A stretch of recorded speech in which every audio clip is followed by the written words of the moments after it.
नमस्ते दोस्तों, रानू ट्यूटोरियल में आप सबका बहुत बहुत स्वागत है। आज हम देखेंगे सिंपल फुट टक्स ब्लाउज की स्टिचिंग।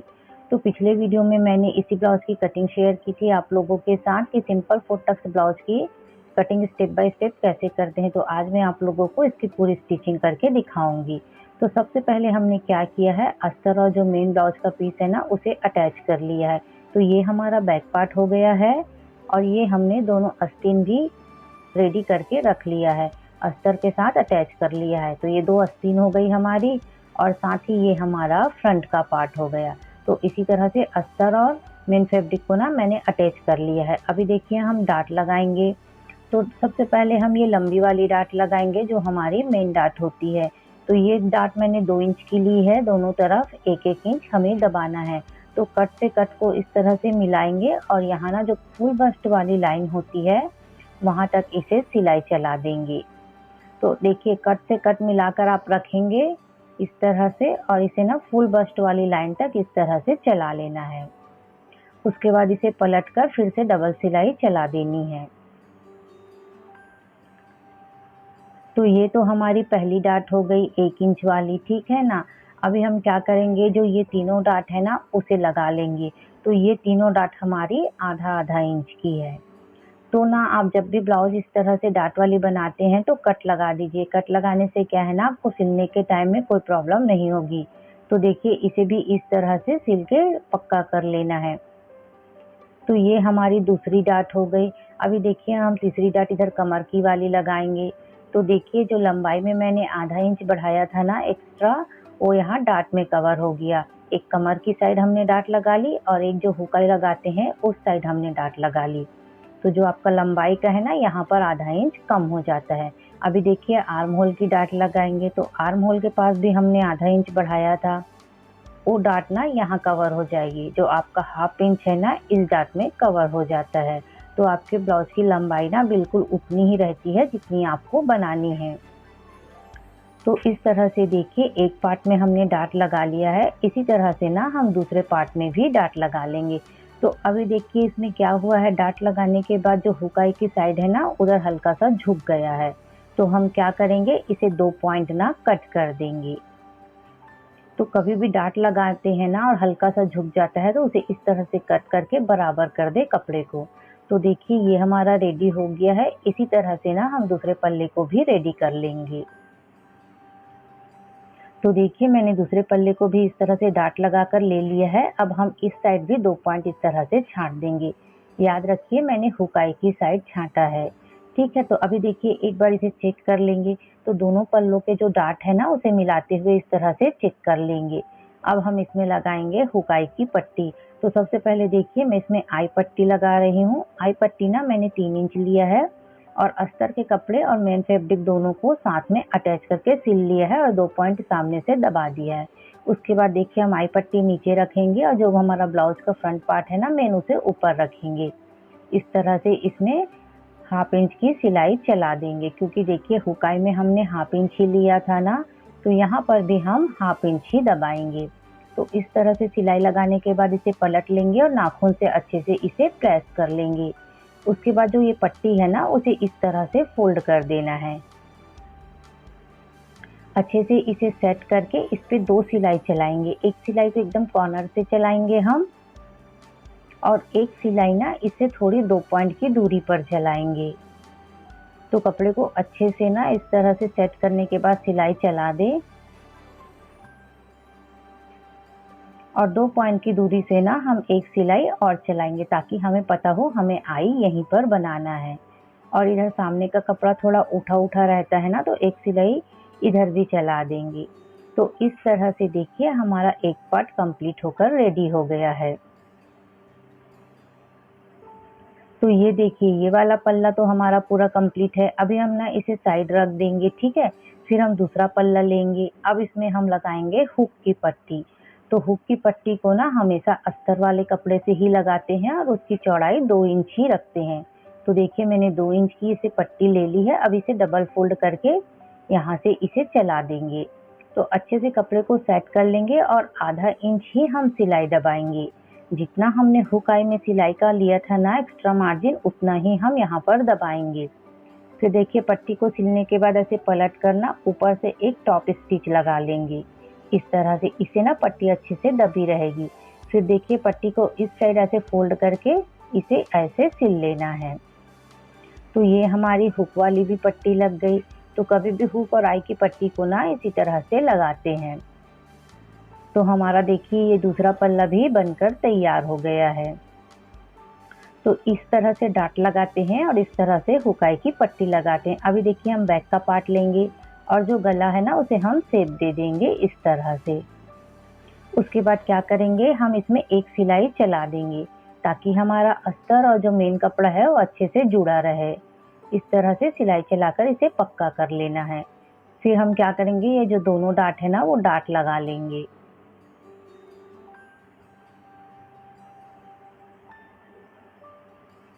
इसे भी ना अच्छे से पक्का कर लेंगे।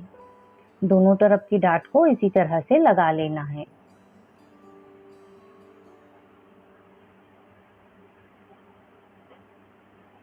तो देखिए इस तरह से दोनों तरफ की डाट हमारी लग गई है। अभी हम क्या करेंगे, कंधा जोड़ेंगे। तो इसको ना इस तरह से सीधा रख लेंगे। जो हमारे ब्लाउज का बैक पार्ट है उसे सीधा रख लेंगे और जो हमारे ब्लाउज का फ्रंट पार्ट है ना उसे इस तरह से उल्टा रख लेंगे। इस तरह से अच्छे से सेट करने के बाद हम कंधे को जोड़ देंगे।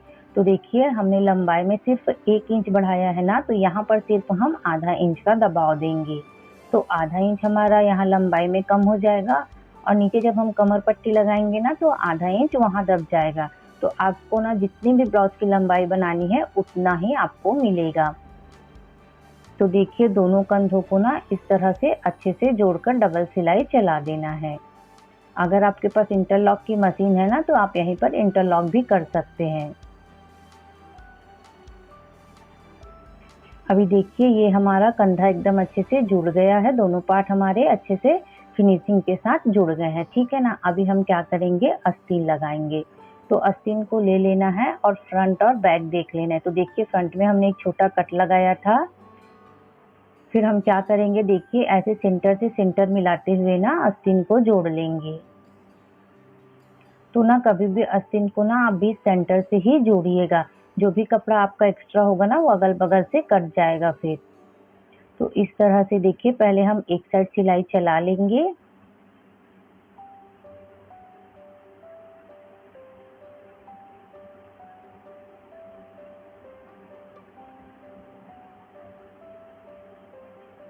इस तरह से देखिए एक साइड हमने कंप्लीट कर लिया है। अभी ना हम दूसरा साइड भी इसी तरह से सिल लेंगे और ये देखिए कितने फिनिशिंग के साथ हमारी आस्तीन बराबर से जुड़ गई है। अभी हम इधर भी सेम वैसे ही सिलाई चला लेंगे। अगर आप आर्म होल और आस्तीन को सही से नाप कर काटेंगे ना तो कभी भी वो छोटा बड़ा नहीं होगा, एकदम परफेक्ट ही आएगा। तो मैं कभी भी आस्तीन है ना सेंटर से ही लगाती हूँ। तो आप लोग भी कोशिश किया कीजिए कि जो आस्तीन है ना उसको सेंटर से ही लगाएं। तो देखिए इधर की भी आस्तीन हमने जोड़ ली है और हमारा कपड़ा भी एकदम बराबर से आ गया है, कहीं से बढ़ा बढ़ा नहीं है। फिर हम क्या करेंगे, यहाँ डबल सिलाई चला देंगे पूरे आस्तीन में।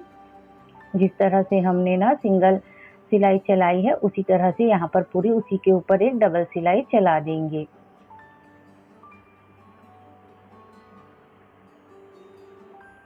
तो देखिए यहाँ पर ना थोड़ा सा आस्तीन के पास कपड़ा तिरछा है तो उसे इस तरह से हल्का सा काट लेंगे। तो इसी तरह से दूसरी आस्तीन भी लगा लेनी है। जिस तरह से हमने ये वाली आस्तीन लगाई है ना उसी तरह से दूसरी आस्तीन को भी हम लगा लेंगे। अभी देखिए हम क्या करेंगे, आस्तीन जोड़ने के बाद इस तरह से इसे पकड़ लेंगे। कमर से लेके पूरे आस्तीन की सिलाई है ना वहां तक इसे इस तरह से पकड़ लेंगे और हम इसमें एक सीधी सिलाई चलाएंगे। और सबसे मेन बात फ्रेंड्स, जब ये सिलाई आप चलाएं तो यहाँ सेंटर को चेक करना मत भूलें। जो हमने सेंटर में कट लगाया है ना उसे यहाँ आई की पट्टी को छोड़ देना है और इस तरह से मिलाते हुए यहाँ पर एक सीधी सिलाई चला लेनी है। इससे ना आपका अंडर पैकिंग सिलाई हो जाएगी और जो भी देखिए आप चेक करके सिलाई चलाएंगे ना, तो जो भी बढ़ा कपड़ा है आपके सामने पल्ले का उसे कट कर निकाल देंगे। तो इस तरह से देखिए चेक करने के बाद ही हम ये सीधी वाली सिलाई चलाएंगे।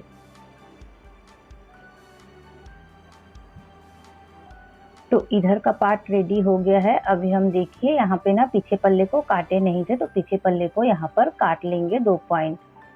पीछे की जो डाट लगाए थे ना, उसके बाद यहाँ से पीछे पल्ला ना 2 पॉइंट झुक जाता है, उसे ही हमने अभी यहाँ से काट कर निकाला है। अभी हम इस साइड भी वैसा ही सिल लेंगे। तो देखिए इस तरह से ना सेंटर के कट में मिलाते हुए इस तरह से चेक कर लीजिए। उसके बाद ही आप सीधी सिलाई लगाइए। अगर आपका फ्रंट पार्ट बढ़ता है ना, तो आप पहले काट लीजिए, उसके बाद सिलाई चलाएं। तो इस तरह से देखिए एकदम ना जो आस्तीन की सिलाई है उसे मिलाते हुए अच्छे से कपड़े को सेट कर लें पहले, और 2 पॉइंट का ना यहाँ पर दबाव वाली सिलाई चला दें।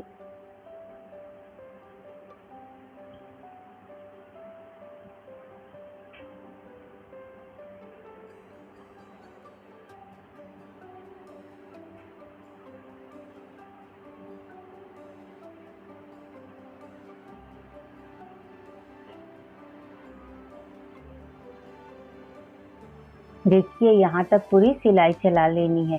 इधर भी देखिए बैक पार्ट ना 2 पॉइंट बढ़ जाता है, तो इसे भी हम अभी काट कर निकाल देंगे। तो इस तरह से देखिए ब्लाउज को हमने आधा सिल लिया है। अभी हम क्या करेंगे, सबसे पहले ना हम कमर पट्टी लगाएंगे।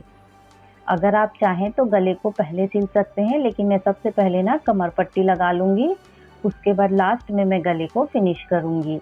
तो देखिए यहाँ पर मैंने 1.5 इंच की पट्टी ली है और उसे ऊपर से ना 2 पॉइंट सिल लिया है। इस पट्टी को हम ना इस तरह से आधा इंच बाहर की ओर रखेंगे पहले। तो आधा इंच ना आपको इस तरह से निकाल के रखना है और इस तरह से पूरे कमर में चारों तरफ इस पट्टी को लगा लेनी है।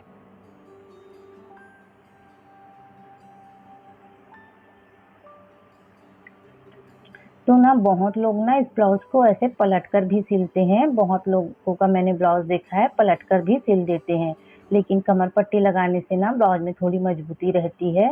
तो आपको जैसे जमता है, आप पलटना चाहे सिलकर तो पलट सकते हैं और कमर पट्टी लगाना चाहें तो कमर पट्टी लगा सकते हैं। लेकिन कमर पट्टी लगाने से ना थोड़ा मजबूत रहता है और जो हमारा ब्लाउज है ना वो पीछे से उठता भी नहीं है। तो इस तरह से देखिए इधर भी आधा इंच कपड़ा छोड़ देंगे। फिर इस पट्टी को पलटते हुए ना हम एक टॉप की सिलाई चला देंगे।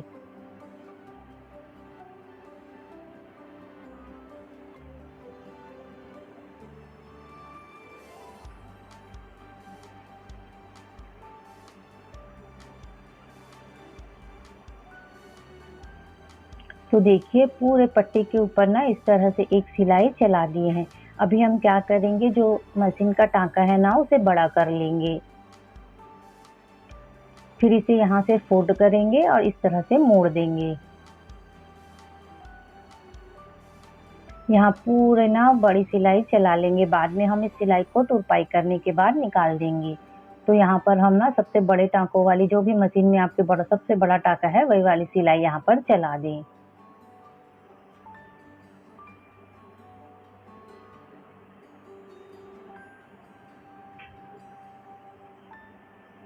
और याद रखिए कमर पट्टी अगर आप लगाते हैं तो जब तुरपाई कर लेना तो इस सिलाई को खोल दीजिएगा।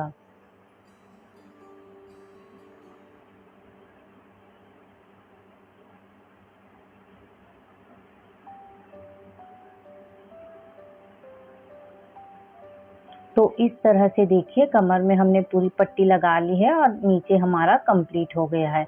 अभी हम सबसे पहले क्या करेंगे, गले को फिनिश करेंगे। तो गले को फिनिश करने से पहले हम क्या करेंगे, देखिए एक बार इसे चेक कर लेंगे। अगर आपका गला ऊपर से कहीं बढ़ जाता है ना, तो हल्का सा उसे छांट लीजिए, लेकिन कोशिश करिएगा कि गला ऊपर से मत बढ़े। जब भी आप ब्लाउज की कटिंग करते हैं ना, तो बस गला को ऊपर से नहीं बढ़ना चाहिए। अभी देखिए हल्का सा ना हमने इसमें थोड़ा सा कट लगा लिया है, फिर हम इसे चेक कर रहे हैं। तो इस तरह से देखिए अगर आपका भी हल्का फुल्का बढ़ जाता है ना, तो उसे गोलाई में छांट लीजिए। अब देखिए हम इसमें ना पलटने वाली पट्टी लगाएंगे गले में पाइपिंग नहीं लगाएंगे। हम गले में ना इस तरह से पलटने वाली पूरे पट्टी लगाएंगे। तो यहाँ से इसे बराबर कट कर लेंगे और पूरे गले में ना हम 2 पॉइंट दबाते हुए सिलाई चला देंगे। तो पट्टी को ना आधा इंच बाहर की ओर निकालते हुए रखना है। उसके बाद पूरे गले में ना सिलाई चला देनी है। तो याद रखिए, इस सिलाई को ना सिर्फ आप कपड़े को 2 पॉइंट ही दबाइए। जो गले के पास का कपड़ा है ना उसे 2 पॉइंट ही दबाइए। तो इस तरह से ना अच्छे से सेट करते हुए इसे सिलाई चला देंगे। और ध्यान रखिए, ना आपको गला खींचना है और ना ही पट्टी को। और जो कंधे की सिलाई है ना उसे ध्यान रख के पीछे की साइड रखिए। जो पीछे पल्ला है ना, कंधे की जो सिलाई हमने जो ज्वाइंट किया है ना उसे ना पीछे पल्ले साइड आप झुका कर रखिए। तो इस तरह से पूरे गले में हम इस पट्टी को लगा लेंगे।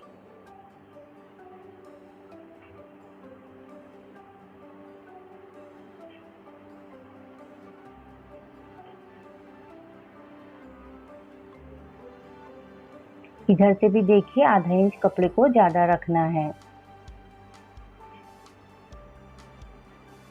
फिर हम पूरे गले में ना इस तरह से छोटे छोटे कट लगा लेंगे। इससे ना आप जब गला फोल्ड करेंगे तो गला ना मुड़ा मुड़ा नहीं रहेगा, एकदम फिनिशिंग के साथ फोल्ड हो जाएगा।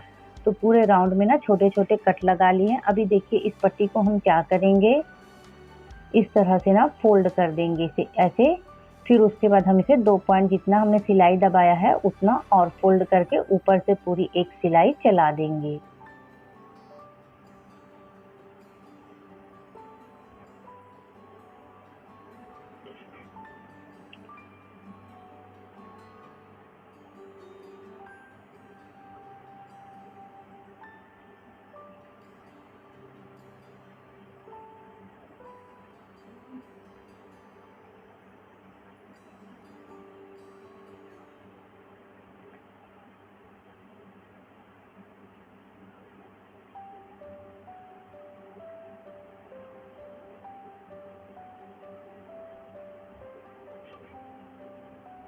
तो देखिए, पूरे गले को इसी तरह से पलटते हुए सिल लेना है। फिर इधर भी ना कपड़े को ऐसे मोड़कर फोल्ड कर लेना है।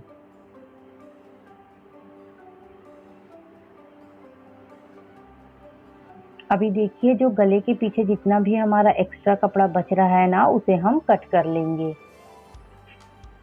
तो कपड़े को काटते समय ध्यान रखिए कि ब्लाउज के पीस में ना जो ब्लाउज का गला है वहां पर कट मत लग जाए।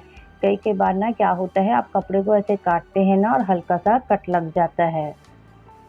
तो आप इस वाले कपड़े को थोड़ा ध्यान से काटिए।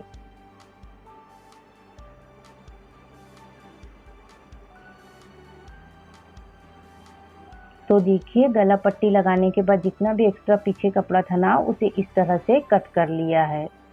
अभी हम इसे फोल्ड करके बड़े टाकों वाली सिलाई चला देंगे। तो इसे भी इस तरह से फोल्ड कर लेंगे और जो हमारा बड़ा टाका है ना उसी से सिलाई चला देंगे। बाद में हम गले में भी तुरपाई करेंगे और इस बड़े टाकों वाली सिलाई को खोल देंगे।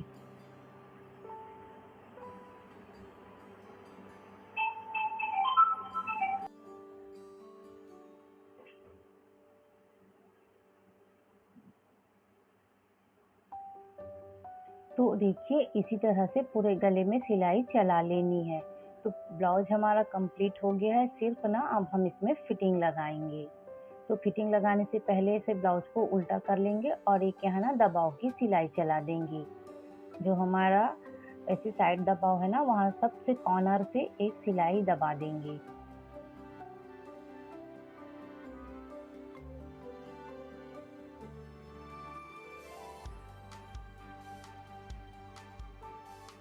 इस साइड भी इसी तरह से सिल लेंगे। जैसा हमने इधर सिला है ना ऐसा ही हम दूसरी साइड भी सिल लेंगे। तो दोनों साइड सिलने के बाद देखिए, अभी हम फिटिंग लगाएंगे। तो फिटिंग का निशान किस तरह से लगाते हैं, जो देखिए चेस्ट है तो चेस्ट का 4 पार्ट, आस्तीन के पास मोहरी का 2nd पार्ट। अभी देखिए, यहाँ पर हम लगाएंगे मोहरी का निशान। तो जितना भी आपकी मोहरी है ब्लाउज में उसका निशान लगा लीजिए। फिर यहाँ पर ना हम चेस्ट का निशान लगाएंगे। तो जितना भी आपको चेस्ट रखना है उसका 1/4 हिस्सा करके यहाँ पर निशान लगा लीजिए इस तरह से देखिए। और कमर का भी 1/4 हिस्सा करके निशान लगा लेना है। तो जो आई की पट्टी है ना उसे छोड़कर ही नापना है। तो देखिए 8.5 इंच बराबर से आया है। अगर आप कटिंग सही से करेंगे ना और सही से निशान लगाएंगे तो आपको फिटिंग का निशान ना आपका वहीं पर ही आएगा, जहाँ पर आपने कटिंग करते समय फिटिंग का निशान लगाया है। अभी देखिए इस साइड भी मैं आप लोगों को दिखा देती हूँ किस तरह से फिटिंग का निशान लगाया है मैंने। तो इस तरह से कपड़े को ना हल्के से अच्छे से बराबर कर लेना है। उसके बाद हम क्या करेंगे, यहाँ पर ना चेस्ट का चौथाई हिस्सा लेंगे। जितना भी हमें चेस्ट बनाना है ना उसका चौथाई हिस्सा लेकर इस तरह से निशान लगा देना है। फिर हम नीचे ना कमर का चौथाई हिस्सा लेंगे, ठीक है ना। तो देखिए यहाँ पर हमने फिटिंग का कट लगाया था तो निशान भी यहीं पर आया है ना। और यहाँ पर देखिए हम कमर का चौथाई हिस्सा लगा लेंगे। तो अगर आप अच्छे से नाप कर ब्लाउज को काटेंगे ना तो जो फिटिंग का आप कट लगाए हैं आपके फिटिंग का निशान वहीं पर ही आएगा। तो इस तरह से देखिए यहाँ पर हम ले लेंगे आस्तीन की मोहरी। तो आप जितना भी ब्लाउज में आस्तीन की मोहरी है ना उसमें 2 पॉइंट बढ़ाकर ही निशान लगाना होता है। तो इस तरह से देखिए, और इस फिटिंग के निशान में ना हम सिलाई चला देंगे। तो कम से कम ना हम यहाँ पर 4 सिलाई चलाएंगे ताकि ब्लाउज कभी फ्यूचर में टाइट हो तो एक सिलाई खोलकर ढीला कर ले। और देखिए यहाँ पर किस तरह से सिलाई चलानी है जिससे कि हमारी सिलाई ना एकदम कचर पचर ना दिखे। तो सबसे पहले आप सुई को ना थोड़ा सा ऊपर की तरफ से कपड़े को दबाइए। उसके बाद यहाँ ना 2 टाँके चला लीजिए। फिर ऐसे कपड़े को नीचे की तरफ करके फिर से इसे चला दीजिए। ऐसे सुई अंदर कीजिए। अब इसमें फिटिंग लगा दीजिए। तो इस तरह से क्या होगा, देखिए जो आस्तीन के पास आप ना इसे फिटिंग की सिलाई चलाते हैं और कमर के पास वहाँ पर धागा ना नहीं निकलेगा, एकदम ना कचर पचर सिलाई नहीं दिखेगी, बहुत फिनिशिंग के साथ दिखेगी। तो चलिए मैं अभी सिल रही हूँ फिर आप लोगों को दिखाती हूँ। तो देखिए यहाँ तक सिलने के बाद ना आप बैक कर लीजिए, ठीक है। फिर 2 पॉइंट अंदर की ही तरफ रखिए और उसके बाद ना जो मशीन का फुट है उसे उठाकर ना साइड कर लीजिए। तो देखिए यहाँ तक सुई को अंदर किए, ठीक है। फिर हम क्या करेंगे, यहीं से सिलाई चलाएंगे। इस तरह से ना दोनों साइड हम 4-4 सिलाई चला लेंगे।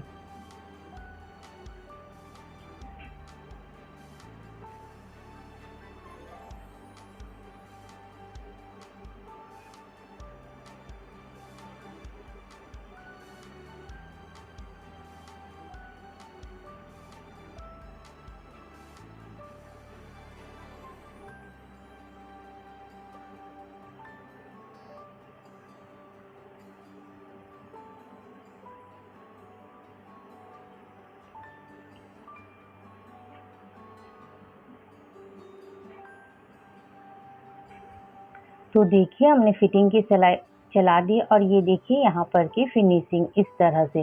तो आप ना ऐसे चलाएंगे ना तो क्या होगा, जो यहाँ पर आस्तीन के पास है ना धागा वगैरह नहीं निकलेगा, एकदम अच्छे से फिनिशिंग के साथ ये सिलाई हो जाती है। उसके बाद देखिए कमर साइड भी हमने ऐसे ही दबाया है तो यहाँ पर कोई भी धागा वगैरह नहीं निकला है और सिलाई हमारी एकदम फिनिशिंग के साथ दिख रही है। तो इसी तरह से ना हम दूसरे साइड को भी दबा लेंगे। जैसे हमने इधर सिलाई चलाई है 4 सिलाई इधर भी चलाकर इसे भी हमने रेडी कर लिया है। तो देखिए फ्रेंड्स ब्लाउज हमारा पूरा कंप्लीट रेडी हो गया है और मैं आपको इसका फाइनल लुक दिखाती हूँ।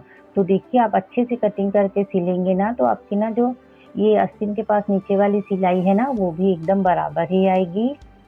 और कपड़ा ना ये सिल्क है तो थोड़ा खींचा खींचा लग रहा था। तो देखिए ये वाली सिलाई भी ना आपकी एकदम से बराबर ही आएगी इस तरह से। तो देखिए हमारा ब्लाउज बनकर कंप्लीट हो गया है। हम इसमें हुकाई लगा लेंगे, गले में तुरपाई कर लेंगे और कमर में भी तुरपाई कर लेंगे और जो बड़े टाकों वाली सिलाई है उसे निकाल देंगे। तो वीडियो देखने के लिए ना आप लोगों का बहुत बहुत धन्यवाद। मिलते हैं नए वीडियो में। Bye bye guys.